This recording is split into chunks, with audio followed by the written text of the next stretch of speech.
It's Woodshop Wednesday, and we're going to be talking about the different tools for wood turning. There's actually a lot of them. Michael told me there was thousands, but I said we're only going to be covering 5. And yes, I know there's only 4 on screen. We have this little piece of scrap wood that we're going to be demonstrating on. I say we, but it's really Michael. The roughing gouge can be used to take down large masses at a time. It's pretty rough, obviously, in the name, so that's why he's just using it to take the corners off. Oh, listen to that. It's good stuff. It was really loud in person, so I turned it down.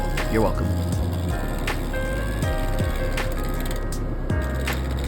Here you can really see how rough it is. The corners are off, but it's not as pretty as we'd like it to be. Even trying to force it to be smooth doesn't really work. And with the rest of the corners off, we can move on to the skew. The technique he's using here is called planing. It's taking off small layers at a time to get that really nice, smooth finish. I really enjoyed watching this and had to include this clip.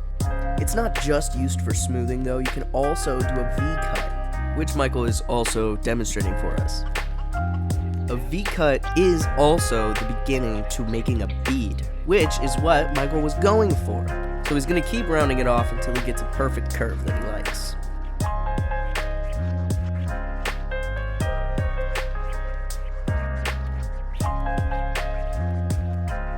Also real quick, a lot of these tools come in smaller versions for more detailed work. But next we got the spindle gouge. Similar to the roughing gouge, except this is for more shaping, detailed shaping specifically, but it is still a rough finish.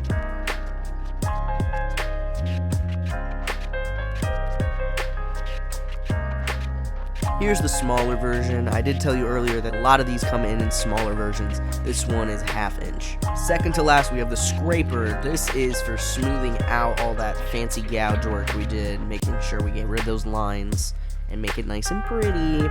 Because what are we doing this all for if it's not pretty? Look at that. Way better.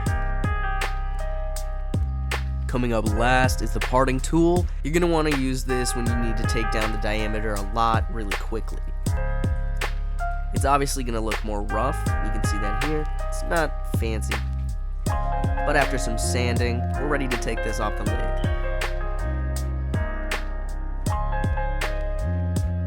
The parting tool, similar to its name, can also be used to part the piece from the lathe. Do that very carefully because if it goes flying, you'll hurt yourself probably.